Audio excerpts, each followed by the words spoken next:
Hi, and welcome to the Music Share Young Artist Program Series, ViewPoint. Today, I have the honor and pleasure to talk with Paul Kantor. Paul has done so much stuff, but here's a little of what he's done. He's currently the Sally Shepard Perkins Professor of Violin at the Shepard School of Music at Rice University, having previously served as the Eleanor H. Distinguished Professor of Violin at the Cleveland Institute of Music.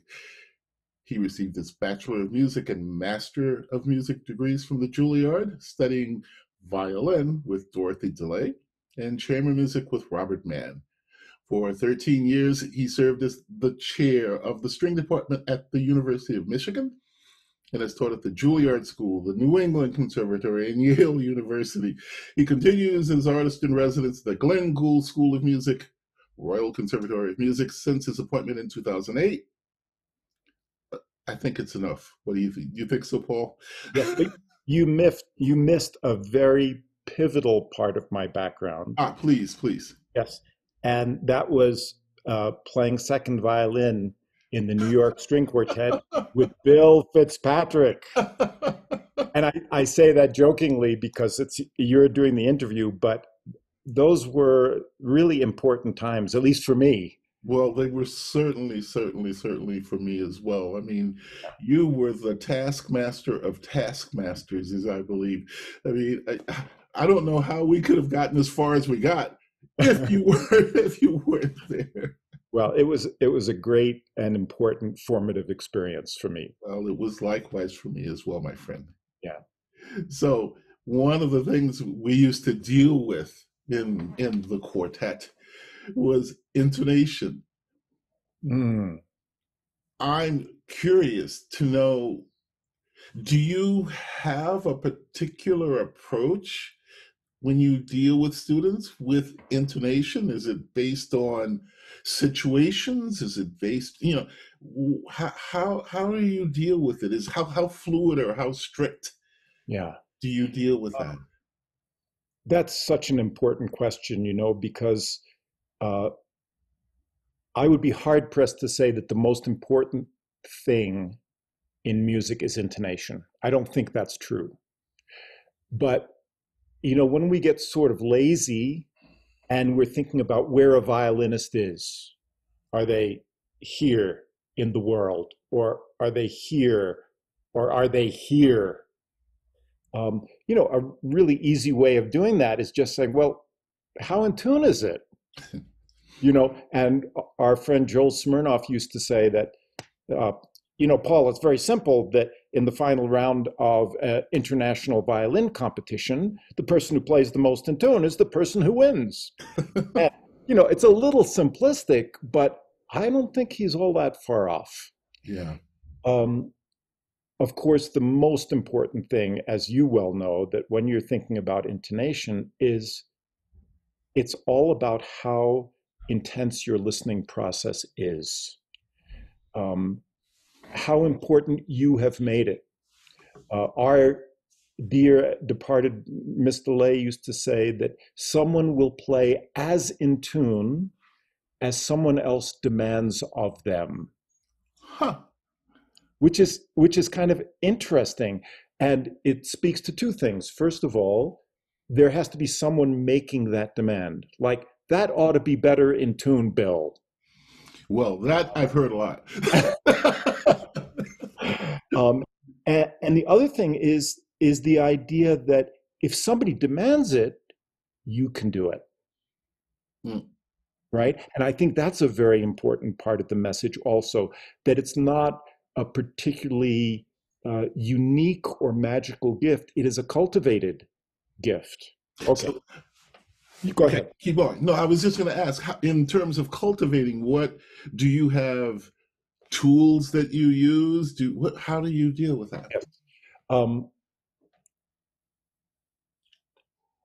I would say my first line of defense, or line of offense, I guess, is the very simple idea of matching with another note, whether that can be another note theoretically on a tuner, which I don't like quite as much, but matching with open strings. and using that. That's painfully basic, but if you think about it, when we tune the violin, most people, unless they're tuning specifically with the tuner, they tune two strings together. For the simple reason that as soon as you have a comparison, it's easier to hear. If you don't have a comparison, you're really dealing with a type of perfect pitch. Like, where should that A be? Well, in real life, it's really where should that A be in relationship to another note or another chord or the piano or the orchestra. Okay, so starting with the most basic comparison, which is your open strings. Then if you're in a key where that's not particularly convenient to have open strings, you're in A flat minor and open strings don't help you all so much, you create that comparison by making double stops. Either two consecutive notes that are already there in the music and you play them together, right? It's the next best thing to having the open strings there. I will also say that I have created this ridiculously simple intonation exercise, which I love tremendously. And it feels to me like it's my one and only original contribution to the pedagogical repertoire. Surely. But it is a system. It's really simple. It's really basic. And most of the time I spend most of the time convincing people not to blow off this idea because it's simple, but to embrace it because it's simple, because after all, the most important things in life are usually pretty simple. That's very, very true. So Thou I can't wait shalt to hear this. not kill. Pretty simple. Okay, I can't wait to hear this. Let's hear this. Okay. It's easier. It takes a little bit of time the very first time you do it. It starts with impeccable tuning of the open strings. The idea of impeccable tuning of the open strings is more important than it might seem. We've all seen people tuning an orchestra. Oboe player gives the A. Nobody's really listening. And then you see violin players or viola players going, rah, rah, rah, rah, rah, rah. They haven't listened to a bloody thing, right? But they've missed an opportunity to set the stage, if you will, for really intense listening. So the first thing is really intense tuning of the open strings. The idea behind this exercise is we're going to create pyramids of perfect intervals. And in this exercise, I only deal with perfect intervals because I think of perfect intervals as being basically non-negotiable, that pretty much everyone will agree, every musician will agree. When is a unison really in tune? It's not all that controversial. When is an octave in tune? When is a fourth in tune? You know, when those beats kind of disappear or align, we all kind of agree that's in tune. When we get to thirds, sixths, sevenths, seconds, there's some wiggle room. We can talk about that. Like, I might like the major third here. You might like it in a slightly different place. So I solved that problem by avoiding it. It's just gone.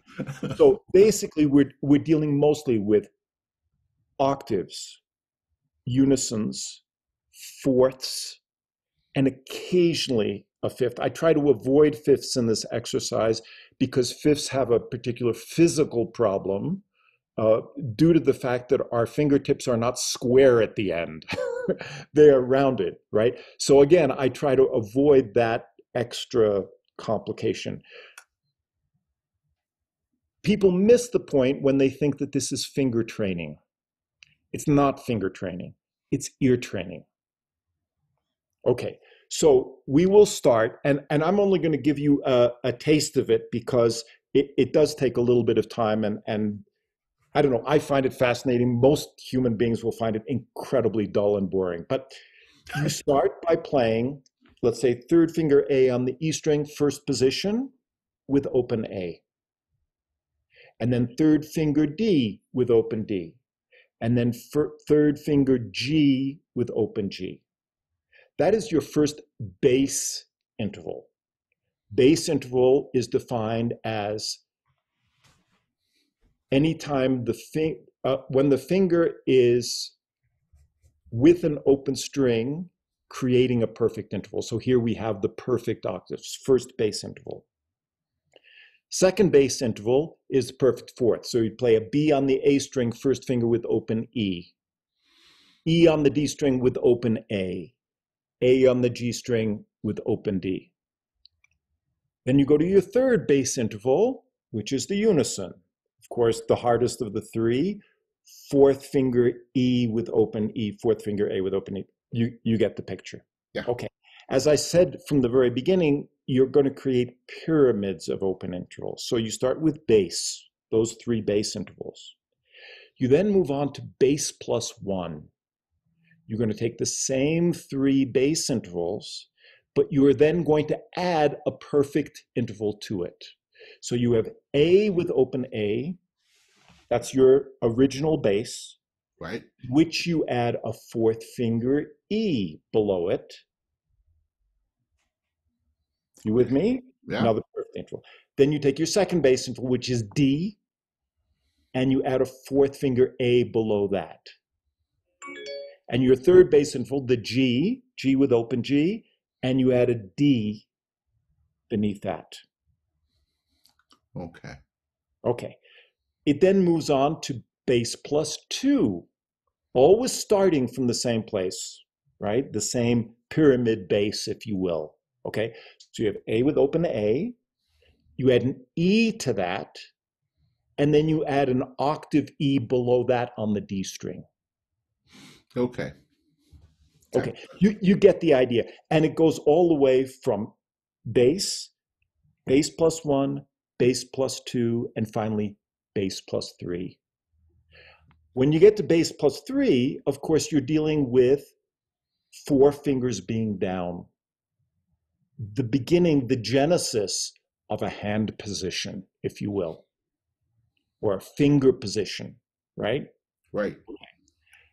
Now, there are certain complexities in this. There is something called the golden rule, but not the golden rule you learned in Sunday school. It's a different golden rule.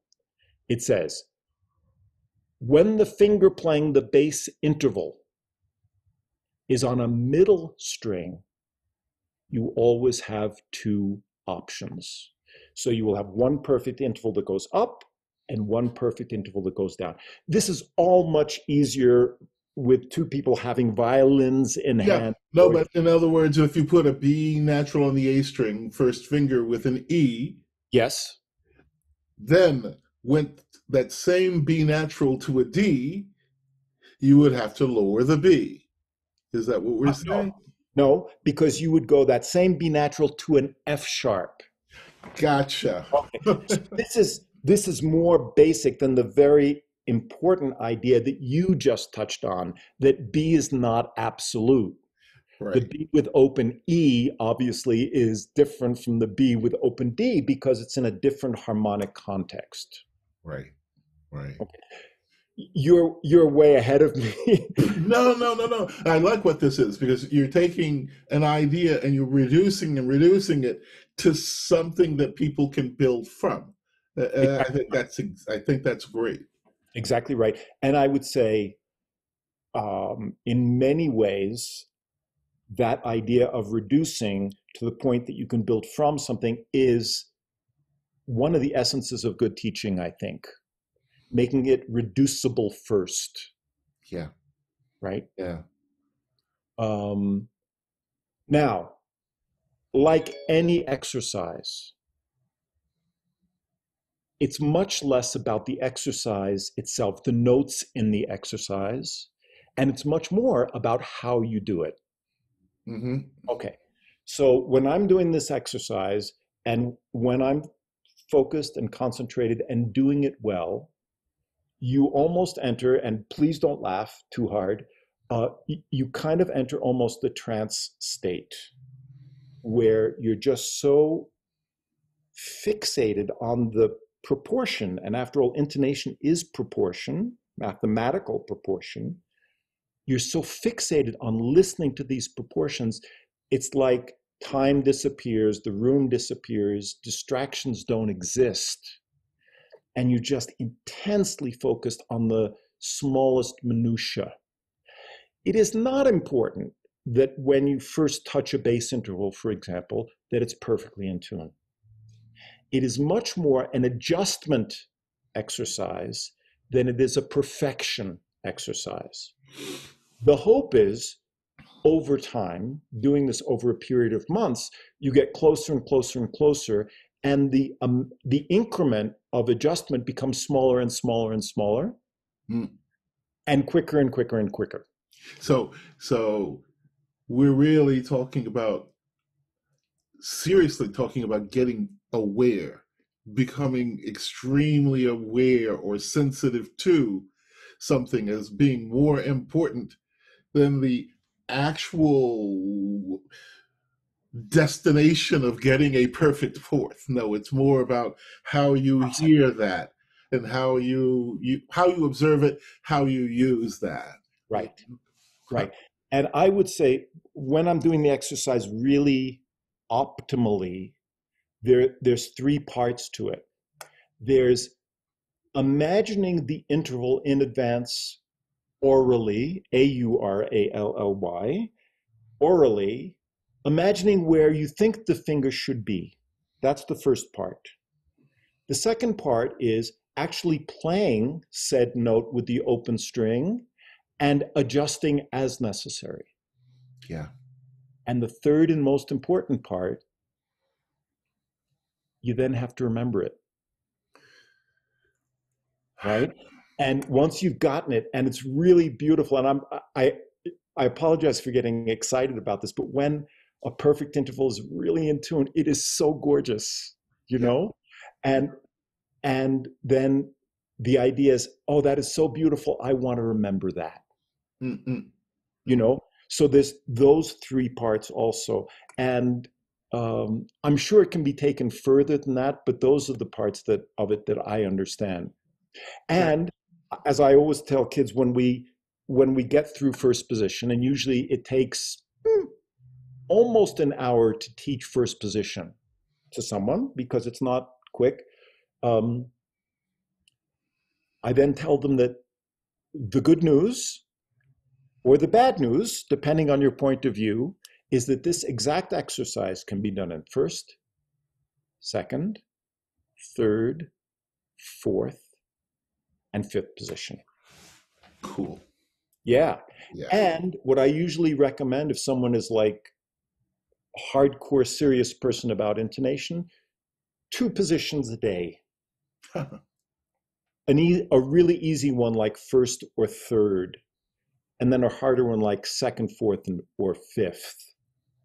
And once someone understands the pattern, and it is a very simple, reliable, predictable pattern, they can go through this exercise, first position, easily in 6.5 or 7 minutes with the kind of focus that I'm describing. And I very often say, even before you do your warm-up, do the intonation exercise because it's warming up the ears, right? Which is, of course, the most important thing.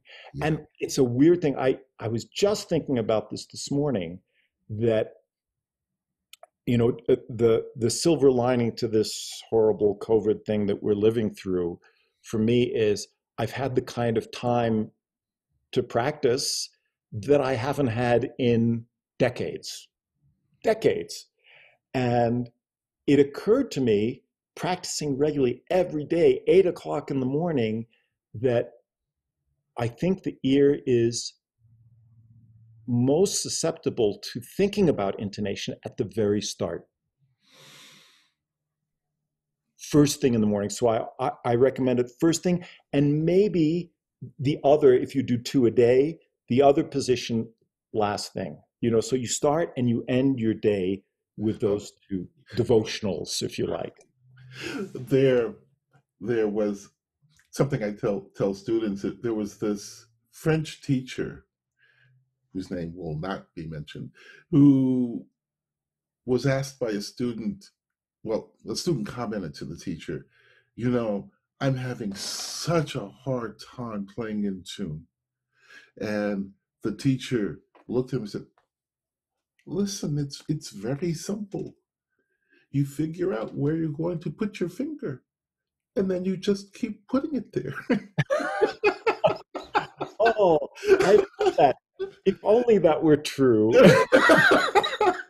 What I like about what you're saying is it's not about figuring out this mythical place to put your finger, but how you figure out that place to put your finger. I think that's brilliant. That's a wonderful way to go about it. And the thing that you touched on, which is so important, is it is where you put your finger is not an absolute place, as you were saying. It depends what's going on in the key. So context is super important. Yeah, yeah.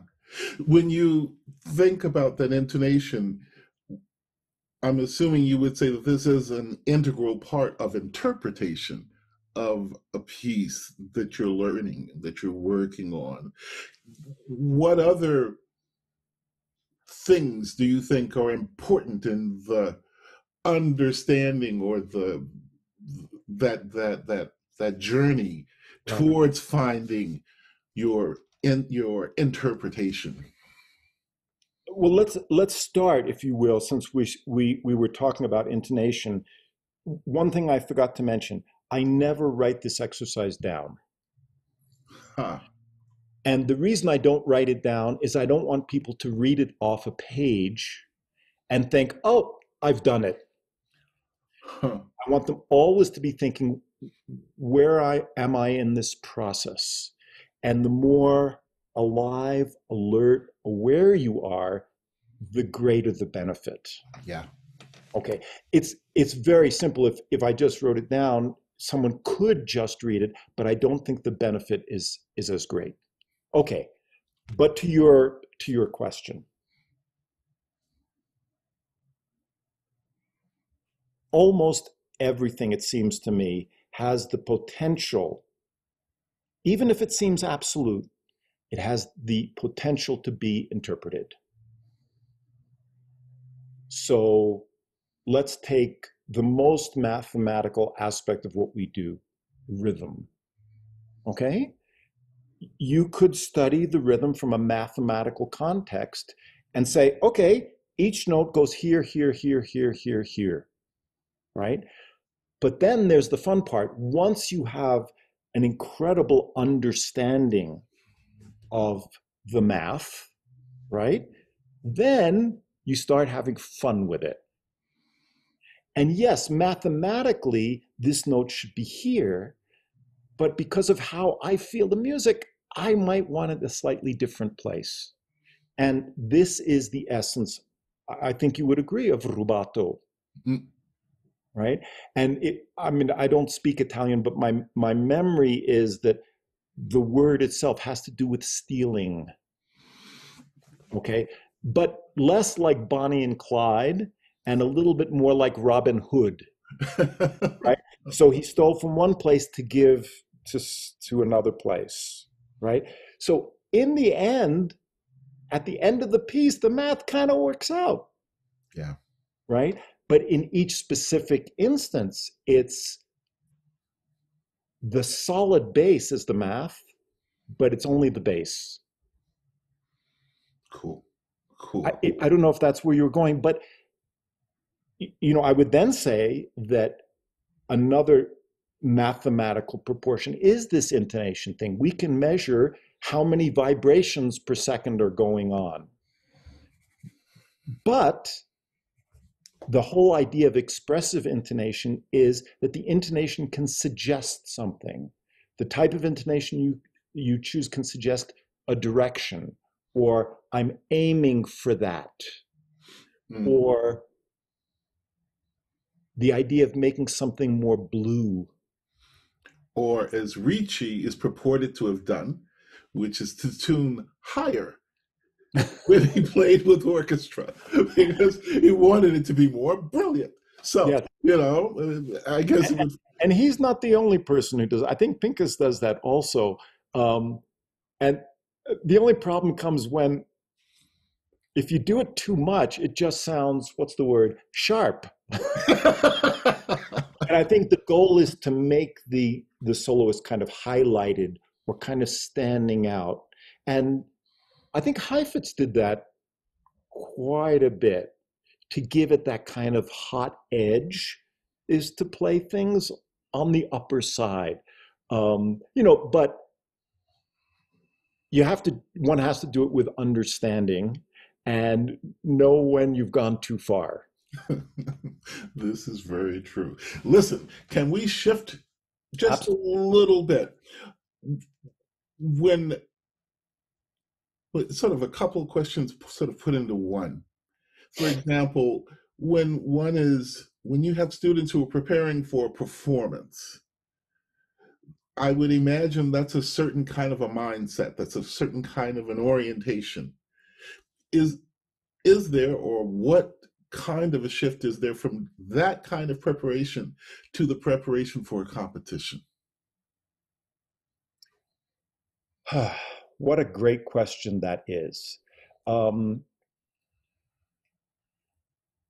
To my mind,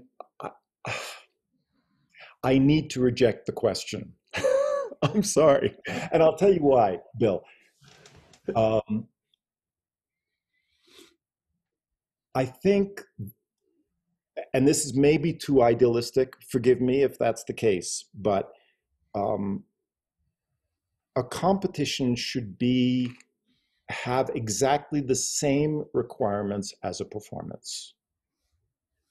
In other words, the person who should, and I'll use the word should, not who does, but who should win, is the person who communicates the most, who shows the most understanding of what's in the music, and brings the most of themselves to the party.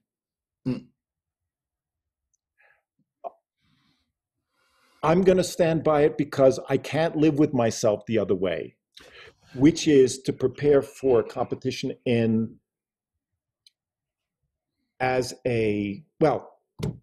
it's like in figure skating in the Olympics.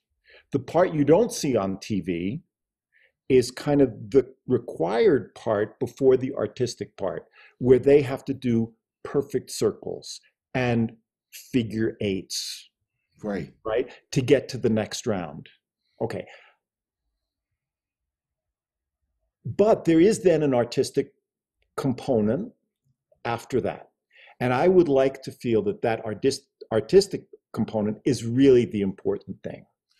I remember when Stephen Clapp, who came and did a class, he did a couple of classes, but one of them in particular, and I asked parents if they had questions they wanted to ask him. And one of the parents said, what are the things that you look for in a student when they apply to the Juilliard School?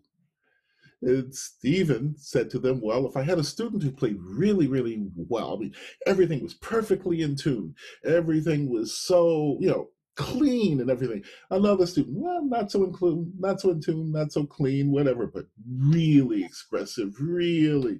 You go, I choose that one. Mm-hmm. And I always thought that was just a wonderful thing to express to parents, to students. And I think it sort of lines up with what you're saying in maybe an oblique kind of a way.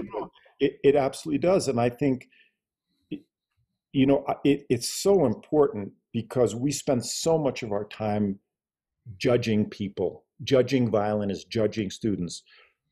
Who will I accept to my class? Who will get a fellowship or a scholarship? Who's going to go home empty-handed? Those are huge, huge things to the person involved. Right. They're life-changing things, right?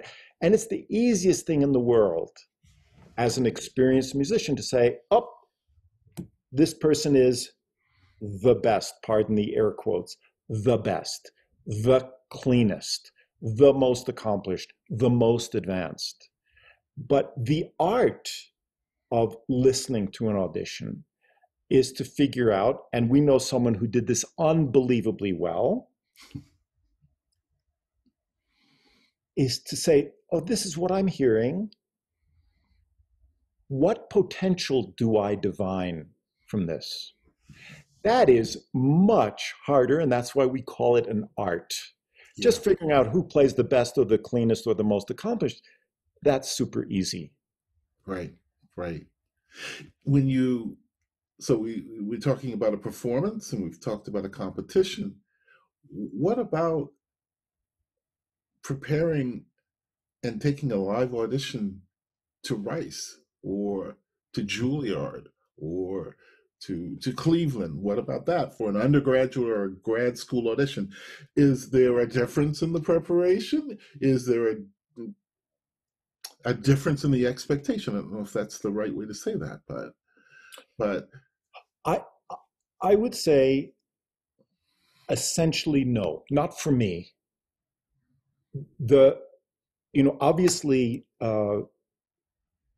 if there are technical issues, whether it's intonation or rhythm or anything you want to name, that are unsolved and become a distraction to the message, then obviously that has to be dealt with. And I don't think it's just about like, here's a bunch of ideas, isn't this wonderful?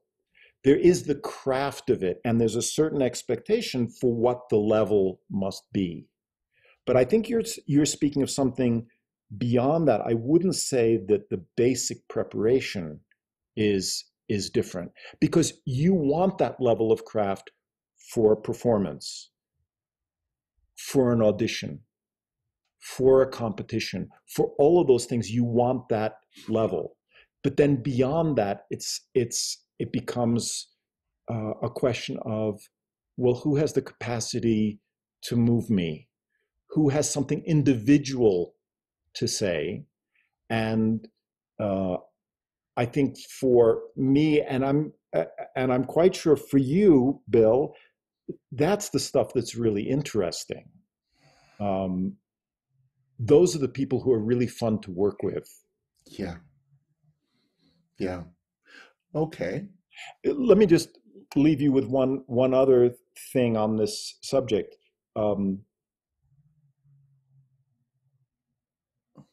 Great hero of mine, and I'm not alone in this, was Albert Einstein, who was not only a genius thinker on the highest levels of physics and what's possible, and an incredible humanitarian, also a pretty good violinist, pretty good, right. Not great. In fact, one of our teachers, Robert Mann, is purported to have played chamber music with Albert Einstein. I didn't know that. And he said that he played pretty okay, but he always got lost. and the joke in the chamber music group was, Albert, what's the problem? Can't you count? That's very good. That's very good. But where I was going with this is Albert Einstein, what he prized amongst his colleagues was not knowledge as the highest value. It wasn't even intelligence as the highest value, or accomplishment in the field as the highest value. It was imagination. And at that level of physics, imagining that when something goes really super, super fast, that it changes size. I mean, the imagination to understand that explains why imagination at the highest levels is the most important thing. Yeah. Yeah. Very cool. Well, here's another slight shift, not really. Can you tell me a story about your lessons with Miss DeLay? Something you would be willing to let people know about. Well, There's so many of us have stories, but nobody talks about them. well, I thought this might come up because that is one of our uh, common experiences, you and I. Um, and I thought of three things that are not so much funny stories as they illustrate something that I found was true about the lady. Um, the first, the first for me is, um, sometimes we have an epiphany or a thought that strikes us so strongly, we even remember where we were geographically, very specifically, when we had that thought.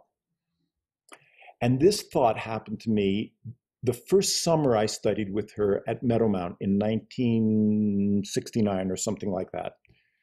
Um, Walking down the dirt road near the laundry, as I remember, something like that, one of those old buildings. And I had been studying with Miss DeLay since September, so I'd had 8 months, 9 months with her. And I had the thought, what the hell is going on? I don't understand her. I, I don't know what's going on here. Because the kind of teaching she did and the kind of teaching she didn't do was so different from my experience before that. And I was a very fortunate and privileged person in that the teacher, who was my very first teacher before Miss DeLay, was a marvelous teacher. And not so many people can say my first teacher was a wonderful teacher, Right. but a great musician, a great human being, and just an ideal role model.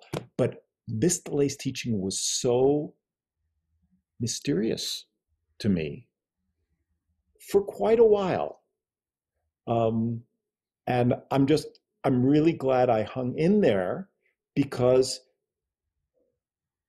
it wasn't quick and easy. There was a lot of work that you had to do, a lot of gaps that had to be filled in. Okay, so that was my very early experience with Miss DeLay. Another illustrative story I can tell you was a, quite a bit late, a couple of years after that. I was started going to the pre-college division at Juilliard, and I had the opportunity to play a concerto with orchestra. To me, it was like the biggest event of my life. To everyone else in the world, it was a little tiny nothing, like who cares? And Miss DeLay, the teacher of Itzhak Perlman, insisted on getting in her car, driving from the Juilliard School in Midtown Manhattan to the wilderness of Staten Island, which is now famous because of a silly movie, but at the time it was like kind of legally part of New York, but not really. And insisting that she had to come and hear my dress rehearsal. This was amazing to me because, first of all, I could never understand, like, why on earth did she accept me into her class? I was always, certainly at the beginning, I was definitely a bottom feeder in the class. And my incredibly busy teacher, who worked with the likes of Itzhak Perlman, spent the time and the energy to come to my dress rehearsal. And I can't tell you how many times I think about that when I am not living up to the same level of devotion to my students. Mm. Okay, that was the second. And the third thing I can relate to you, Bill, was again, an epiphany that happened. I was sort of what do we call it, associate faculty at Aspen. I was kind of assisting Miss DeLay for some of her students. It was maybe the year after Bernard Rand's string quartet in Aspen, if you remember that. I certainly remember that. Anyway, so Miss DeLay was kind of at the height of her fame, and this person came to interview people in Aspen who had worked with her. And I did a rather protracted interview, and I spoke about her extraordinary, unique style of teaching and her devotion to the art of teaching and her commitment to students in the teaching. Blah, blah, blah, blah, blah, on and on about the teaching. And this interviewer subsequently went to interview Miss DeLay. And she said, well, I interviewed your former student Kantor, and he said a lot about your teaching and how wonderful it was. And Miss DeLay smiled very gently and subtly. And she said, that's almost right, but I'm really not that interested in teaching. I'm interested in learning. And when I heard that, it was like a slap across the face in a good way, like a wake-up call, right? Yeah. The teaching that's the method, but the goal is the learning. And that's why people say that her teaching was so different for different people, because she was reacting to where they were and the way their brain and mind worked and their emotional state.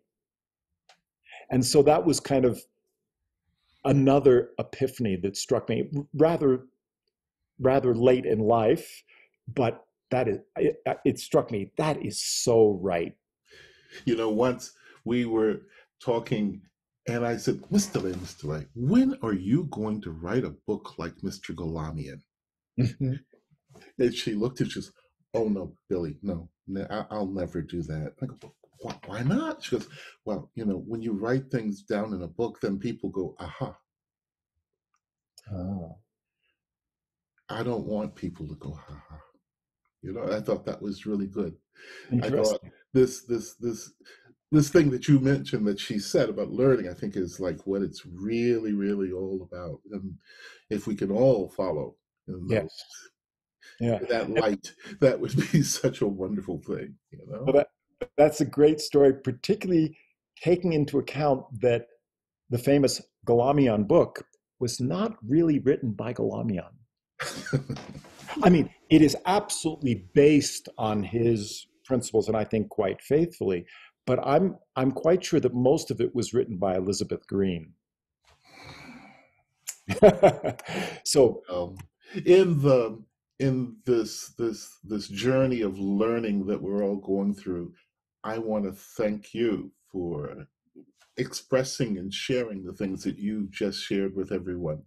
I think it's a wonderful thing. I think these are things that people will remember and hopefully will embrace and explore. So, Bill, thank you for having me. It is a rare pleasure for me to have, I don't know how long we've been going, but it is a rare pleasure for me to have 45 minutes with Bill Fitzpatrick. and I thank you. It was really, really fun, and I kind of forgot we were doing an interview, but it was a nice conversation. Well, it's a beautiful conversation, and thank you so very, very much, Mr. Kantor. My pleasure, Bill. All the best. Thanks.